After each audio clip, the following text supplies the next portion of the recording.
Assalamualaikum warahmatullahi wabarakatuh.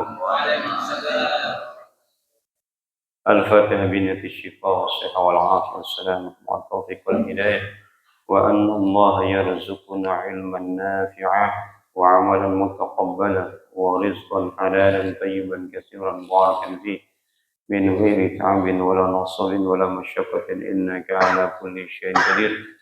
وإلى حضرة النبي المصطفى رسول الله محمد بن عبد الله صلى الله عليه وسلم وأزواجه وذريته وأهل بيته وأنصاره وأصحابه ثم إلى أرواح الأنبياء والمرسلين والأولياء والشهداء والصالحين والأئمة المجتهدين والعلماء العاملين خصوصا إلى روح سيدنا المهاجر إلى الله أحمد بن عيسى وسيدنا الفقيه المقدم محمد بن علي بعلوي ثم إلى روح الشيخ قدر الجيلاني ثم إلى روح هجي صف النظام ثم إلى روح هجي عبد الله الشافعي ثم إلى روح هجي عبد الراشد عبد الله الشافعي ثم إلى روح حبيب محمد بن علوي الحميد ثم إلى روح أستاذ حسن بن سافي الدين وثم إلى روح أستاذ حجي فتح الرحمن بن حجي أحمد صرح وأصولهم وفروعهم وذوي الحقوق عليهم أجمعين ثم إلى أرواح آبائنا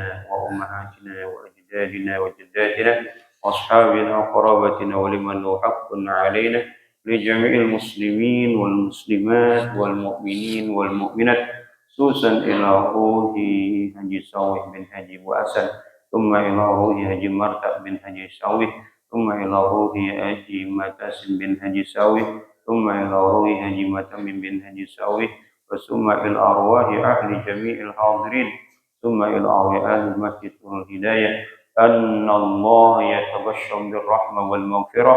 الفاتحة. أعوذ بالله من الشيطان الرجيم.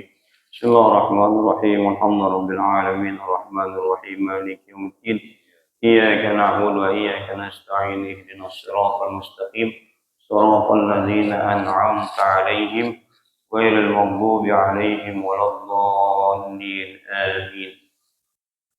الحمد لله رب العالمين والصلاة والسلام على أشرف الأنبياء والمرسلين سيدنا محمد وعلى آله وصحبه أجمعين أما بعد. Yang saya hormati para asatizah, para hujjaj, kaum masyarakat, para orang tua, bil khusus orang tua kita Bapak Haji Effendi Ali, Bapak Haji Ibrahim, Bapak Haji Syahada, Imam sholat subuh kita Bapak Ustaz Husain Fauzi, Ustaz Nabi Setiawan, Bapak Haji Abdul Aziz, Pak Marzuki, Haji Rojali, Habib Zain Al-Munawar, Bapak Haji Waktiar, Bapak Haji Warsono, Bapak Haji Gunawan, Bapak Ustaz Ayatullah, guru kita Bapak Ustadz Iwan, dan seluruh jamaah. Mohon maaf tidak disebutkan satu persatu namanya, namun tidak mengurangi rasa ta'zim hormat saya kepada bapak-bapak saudara sekalian. Puji syukur kita panjatkan kehadirat Allah Subhanahu wa taala yang banyak memberikan kita nikmat iman, nikmat Islam, nikmat sehat wal afiat, nikmat taufik wal hidayah, nikmat panjang umur, yang karena dengan nikmat itu semua kita hadir di Masjid Nurul Hidayah ini dalam rangka melaksanakan kewajiban kita, yakni sholat subuh yang kita laksanakan secara berjamaah, dilanjutkan dengan talabil ilmi. Mudah-mudahan niat langkah kita ke tempat ini mendapatkan ridha, barakah, pahala dari Allah Subhanahu wa taala. Salawat dan salam semoga tercurahkan kepada baginda Muhammad sallallahu alaihi wasallam beserta keluarganya, sahabatnya, dan para pengikut setia.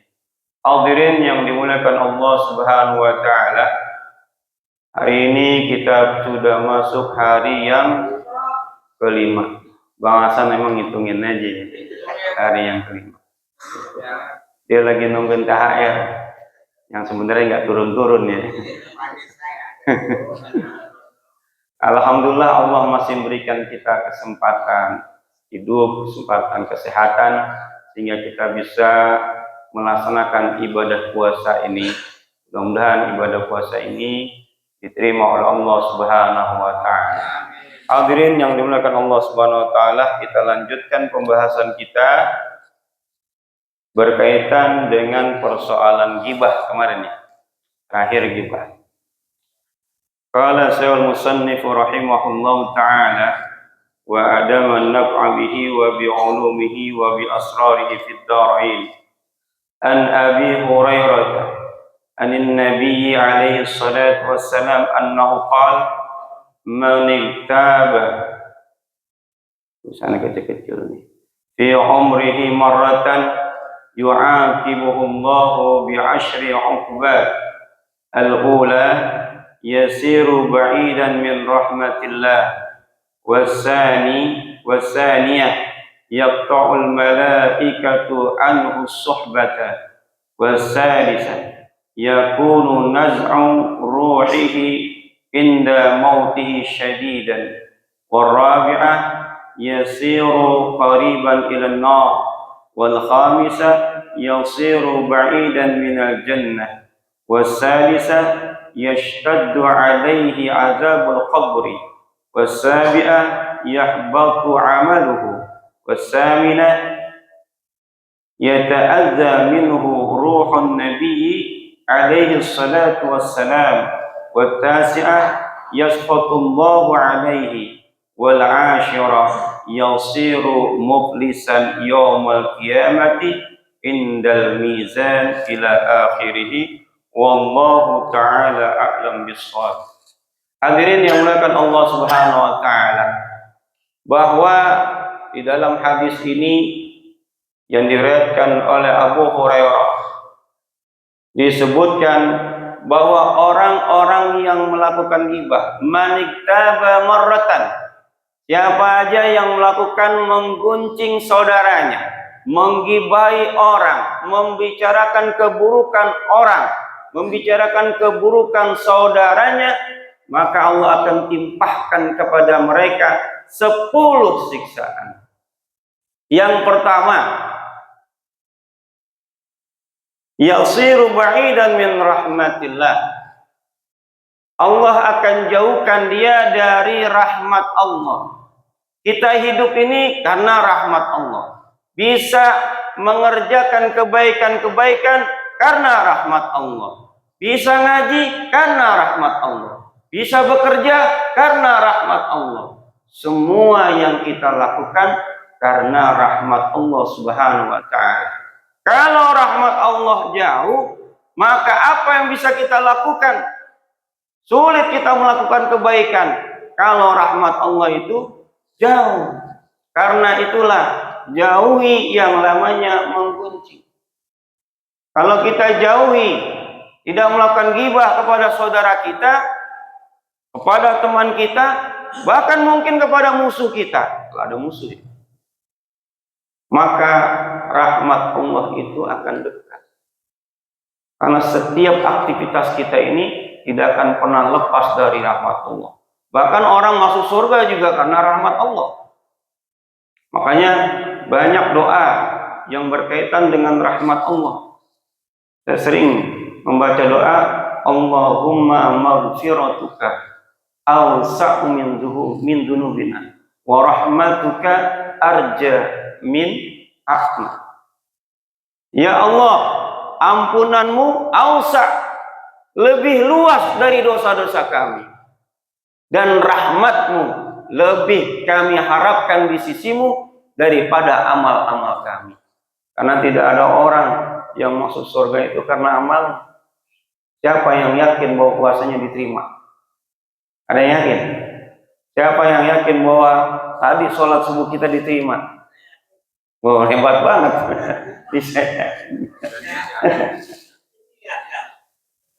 Walaupun niat belum tentu. Mungkin wudhunya ada yang salah, sholatnya salah. Ketika orang imam baca Allahumma hdina fiman hadait, kepikiran ya, waduh, ini ntar buka puasa pakai apaan ya? Nah, pikirannya melayang-layang. Begitu kita Allahu Akbar, itu udah banyak seliweran tuh kalimat-kalimat, bisikan-bisikan yang godain kita untuk tidak fokus pada sholat kita. Dulu ada orang yang diceritakan oleh malaikat Jibril dalam kitab Mustadrak Al-Hakim. Dua orang hidup 500 tahun. Hidupnya di satu gunung. Gunungnya itu berada di tengah-tengah laut. Di gunung itu ada satu mata air saja. Dan untuk hidup orang itu dikasih buah, namanya buah delima. Setiap sore dia turun dari gunung untuk memetik buah delima. Besoknya ada lagi tuh delima, ya, untuk makanan dia. Dan dia itu hidup 500 tahun, beribadah 500 tahun. Tidak pernah melakukan maksiat. Dan dia bermohon kepada Allah Subhanahu wa taala kalau nanti dia mati dalam keadaan bersujud. Dan ketika malaikat Jibril menceritakan ini kepada Nabi Muhammad SAW, bahwa setiap malaikat Jibril itu turun ke bumi, naik ke langit, selalu melihat dia, orang tersebut, dalam keadaan bersujud. Dan kelak di akhirat, Allah akan hadapkan dia dan akan memberikan dia surga. Kata Allah, wahai para malaikat, masukkanlah hambaku ini, al-abid, yang ahli ibadah, ke dalam surgaku karena rahmatku. Orang protes, ya Allah, aku ingin dimasukkan surga karena amalku. Kata Allah, masukkan orang ini ke dalam surga karena rahmatku. Orang itu protes, ibadah 500 tahun, masa iya nggak diterima? Aku pengen masuk surga karena amal yang sudah aku kerjakan selama 500 tahun. Kata Allah, baiklah kalau begitu. Kita timbang. Beratan mana antara amalmu 500 tahun dengan rahmatku? Timbang satu saja rahmat Allah berupa penglihatan. Ternyata ditimbang antara penglihatan yang Allah kasih dengan ibadah 500 tahun sama. Itu baru penglihatan. Timbang dengan nikmat kakinya, timbang dengan nikmat tangannya, timbang dengan nikmat kehidupannya, timbang dengan nikmat kesehatannya, kalah semua. Akhirnya kata Allah, wahai para malaikat, masukkan hambaku ini ke dalam neraka. Begitu mau dimasukkan dalam neraka, agak mau. Ya Allah, udah deh, nggak apa-apa deh, masukin saya ke dalam surga karena rahmatmu, nggak apa-apa deh. Allah bilang, siapa yang menciptakanmu dari ketiadaan? Engkau ya Allah. Siapa yang membuat engkau bisa hidup di gunung selama 500 tahun dengan air tawar di tengah air laut dan memberikan rizki berupa buah delima? Engkau ya Allah. Siapa yang membuat engkau bisa sujud kepadaku? Engkau ya Allah. Karena itu masukkanlah hambaku ini ke dalam surga karena rahmat. Karena itulah, kalau kita menggunjing orang jauh dari rahmat Allah, bagaimana kita bisa melakukan ibadah dengan sebaik-baik? Lalu gimana kalau seandainya kita udah terlanjur menggunjing orang, menggunjing saudara kita? Kan rahmat Allah jauh, gimana biar dekat? Nah, pintar, minta maaf. Namun punya mental atau enggak kita untuk minta maaf? Nah, iya malu. Contoh, misalnya saya goncengin Haji Husen. Nah, Haji Husen punya program bagus nih. Ya, yang disebar di mana? Di WA. Dan ini programnya sudah 5 tahun berjalan. Alhamdulillah lancar. Dan tempat pembagiannya itu selalu di Masjidul Hidayah. Ya Husen. Programnya apa? Memberikan bantuan donasi berupa sembako kepada warga di sekitar RT 010, RT 6, RT 9, RT 11, RT 1, dan pokoknya yang ada di sekitar sini yang dekat. Dikasih sembako. Diajak kita untuk ikut di dalamnya. Baik nggak tuh? Baik. Apa perbuatan baik itu orang pada suka? Belum tentu. Belum tentu. Bisa jadi ada orang yang kuncingin. Nah, itu Haji Husen lakuin itu, paling pengen terkenal. Padahal dia udah terkenal ya nggak? Kita kuncingin juga, paling pengen terkenal. Ya, padahal udah terkenal. Itu dia ngasih nanti itu teman-temannya doang paling. Nah, itu kayak begitu aja udah kuncingin. Berani nggak kita yang kuncingin itu datang ke tempat Haji Husen? Husen, mohon maaf ya, kemarin saya ngomongin ente begini. Ada yang berani? Agak. Itu. Lalu bagaimana caranya? Datang ke Haji Husen. Husen, mohon maaf ya, kalau saya punya salah. Itu orang mohon maaf secara umum. Nabi Muhammad memberikan tuntunan kepada Rasulullah SAW, kafaratu maniktab, penebusan dosa bagi orang yang gibahin orang, antas taghfirullahu, mohonin ampun untuk orang yang kita gibahin. Itu kalau nggak ketemu. Kalau orang yang kita gibahin jauh, yang kita sering gibahin siapa? Jokowi, ya nggak? Sering kita gibahin, gitu. Prabowo, sering kita gibahin, gitu. Atau lawan-lawan politik yang kita hadapi kemarin, sering kita gibahin. Gimana cara minta maafnya? Berani datang ke Jokowi. Jokowi, dulu saya gibahin antum begini. Prabowo, saya dulu gibahin antum begini. Berani? Agak apa-apa. Caranya apa? Memohonkan ampun kepada orang yang kita gibahi. Nah, ya Allah, ampunilah dosa dari Jokowi, Prabowo, dan seluruh orang yang pernah saya omongin. Nah, karena dengan cara begitu, mudah-mudahan Allah mengampuni kita dan memberikan rahmatnya juga kepada kita. Dan kita sebagai manusia sudah sepatutnya menjadi orang yang senang memberikan maaf kepada orang lain. Karena bisa jadi ibadah-ibadah kita ini biasa. Ibadah kita biasa. Tapi kalau kita punya hati yang luas, sering memaafkan orang lain, bisa menjadi orang yang masuk ke dalam surganya Allah Subhanahu wa taala. Pernah suatu ketika Nabi Muhammad SAW bercengkrama, berdialog dengan para sahabatnya. Lalu dia berbilang, nanti itu ada orang yang masuk ke masjid ini, dan dia itu ahli surga. Datang orang anak muda, begitu datang langsung sholat, setelah sholat langsung pulang. Besok Rasulullah bilang lagi, ntar ada orang yang masuk ke masjid ini dan dia ahli surga. Besok datang lagi orang yang sama, sampai 3 kali. Sahabat Abdullah bin Amr penasaran, amalannya apaan sih? Kok bisa dijamin masuk surga? Apa tahajudnya, apa puasanya, sedekahnya, atau lainnya? Maka ditemuilah orang tersebut. Datang ke rumahnya, dibuntutin. Oh, rumahnya di sini. Ternyata ada di Kebagusan 4, RT 10. mau di pojokan tukang nasi uduk, pengasan ada ya. Rumah pengasan ya. Assalamualaikum. Waalaikumsalam. Saya Abdullah bin Amr. Saya punya persoalan dengan bapak saya. Hingga saya nggak mau nemuin bapak saya selama 3 hari. Nah, kalau 3 hari saya baru temuin bapak saya. Boleh nggak saya selama 3 hari ini nginep di rumah Anda? Nah, terus orang memang husnuzon aja. Oh silakan nginep. Padahal tujuannya apa? Pengen mengetahui aktivitas ibadahnya apa. Hari pertama dia lihat ibadahnya biasa-biasa aja. Sholat malamnya nggak begitu. Hari kedua begitu juga, nggak ada yang istimewa. Hari ketiga sama aja, nggak ada istimewanya ibadahnya. Lalu di hari ketiga mau pulang dia bilang, wahai saudaraku, sesungguhnya aku tidak punya persoalan dengan ayahku, dan aku mohon maaf atas apa yang sudah aku omongkan itu.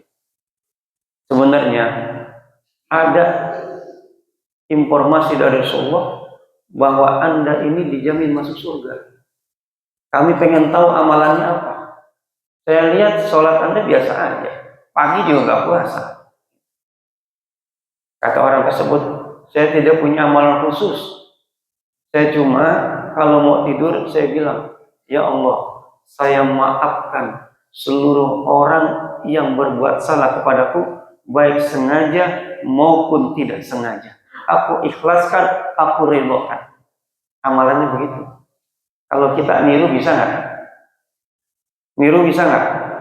Tergantung. Karena orang biasa tidur di depan TV. Sebelum doa ada tidur duluan. Banyak yang begitu nggak? Iya. Sebelum zikir udah tidur duluan. Belum sempat zikir, belum sempat berdoa, tidur duluan. Tidurnya di mana? Di depan TV. Nah, cobalah kita begitu setiap hari. Ya Allah, aku ikhlaskan, aku maafkan, aku redhokan semua orang yang bersalah kepadaku, baik disengaja maupun tidak disengaja. Mudah-mudahan menjadikan kita penyebab masuk surga. Nah, ini hadirin dari rahmat Allah Subhanahu wa taala. Jangan sampai rahmat Allah itu jauh dari kita. Usahakan rahmat Allah itu dekat. Tanda rahmat Allah dekat itu apa? Kita mudah melakukan kebaikan. Mudah-mudahan ini yang hadir di sini rahmat Allahnya dekat ini. Sehingga apa? Oh jarang orang bisa sholat subuh berjamaah. Benar-benar di lingkungan RT 10, RT 1, RT 9, RT 11, RT 6. Warganya banyak. Banyak. Yang bisa melangkahkan kaki ke masjid sholat subuh berjamaah banyak apa banyak? Lebih banyak yang di rumah apa yang di sini? Kali yang sholat subuh banyak, benar nggak? Benar. Yang bisa ikut ngaji lebih banyak yang pulang apa yang ikut ngaji? Ya kan? Jadi rahmat Allah kita pelihara. Itu salah satu rahmat Allah Subhanahu wa taala. Wasania, yang kedua, yaqta'ul malaikatu an suhbah. Allah akan memutuskan kepada orang yang berbuat ghibah itu persahabatannya. Setiap kita punya sahabat, malaikat yang selalu membisarkan kita untuk melakukan kebaikan-kebaikan. Di sebelah kiri dibisikin syaitan, iblis, dasim, macam-macam temannya tuh, ya. Untuk melakukan kejahatan. Sebelah kanan bisikin untuk kebaikan. Kalau kita menggoncengin orang lain, tuh malaikat jauhin udah. Karena itulah jauhi menggunjing saudara kita. Yang ketiga, yakunu nasu ruhihi inda mautihi syadidan. Nanti ketika orang tersebut dicabut nyawanya oleh malaikat maut, dia akan dicabut dengan cara yang sangat berat. Sangat berat gimana? Mungkin dapat sakaratul lama, disiksa dulu.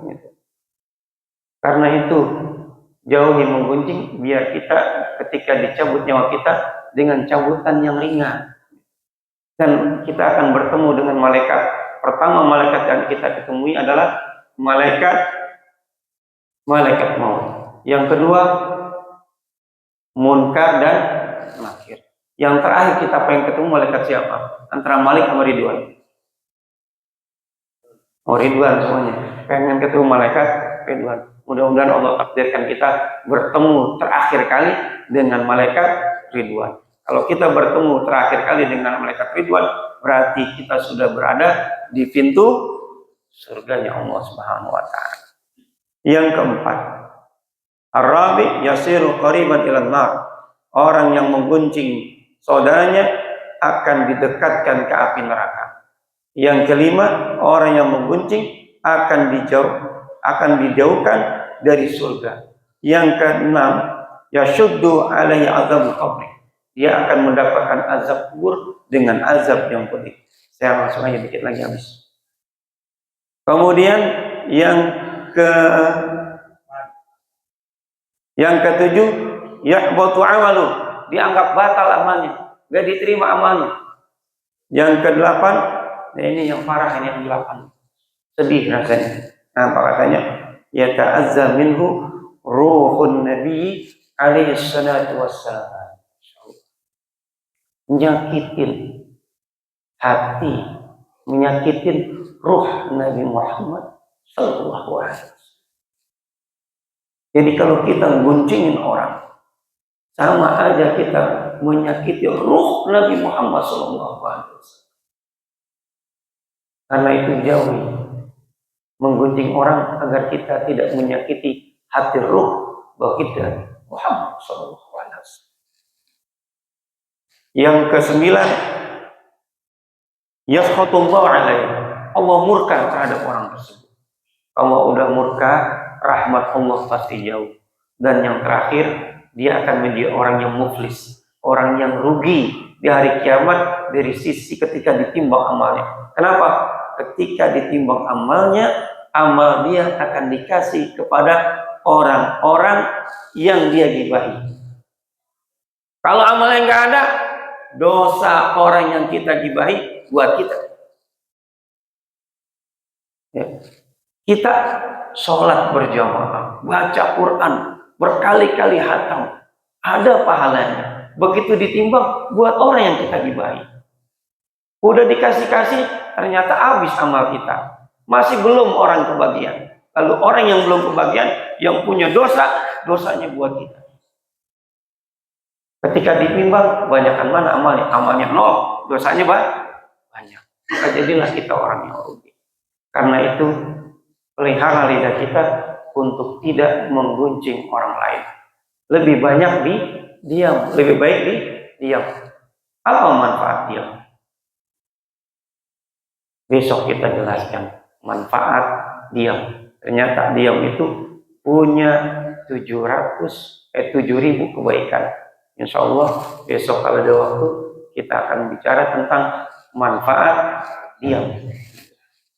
Mudah-mudahan apa yang saya sampaikan ini bermanfaat, khususnya untuk diri saya sendiri yang banyak melakukan dosa, banyak melakukan ghibah kepada sesama, dan pada jamaah mudah-mudahan juga bermanfaat. Kurang mohon maaf. Assalamualaikum warahmatullahi wabarakatuh. Al-Fatihah.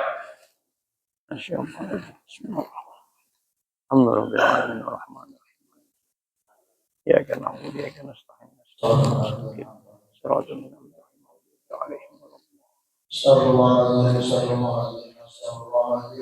Bismillahirrahmanirrahim. Alhamdulillahirabbil alamin. Allahumma shalli wa sallim ala sayyidina Muhammad wa ala ali sayyidina Muhammad. Allahumma zidna ilman warzuqna fahman. Allahumma amna bil ilmi wa zaidna bil ilmi. Aqimna bi taqwa wa lanna bil afiyah. Allahumma ahdina bi hudaika wa ta'ala min yushari'u fil islam. Wa la tu'alina wa la su'al wa la taj'alna mimman khalaqa amraka wa asah. Ya hasbunallah wa ni'mal wakeel. Wa la hawla wa la quwwata illa billah. Rabbana atina fid dunya hasanah wa fil akhirati hasanah wa qina adzabannar. Wassallallahu ala sayyidina Muhammad wa ala alihi wa sahbihi ajma'in. Walhamdulillahi rabbil alamin.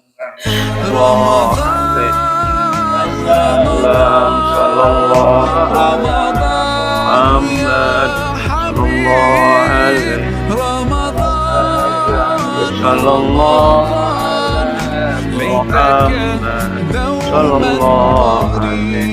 وسلم صلى الله عليه وسلم. أنت بارك الله فيك. من روحي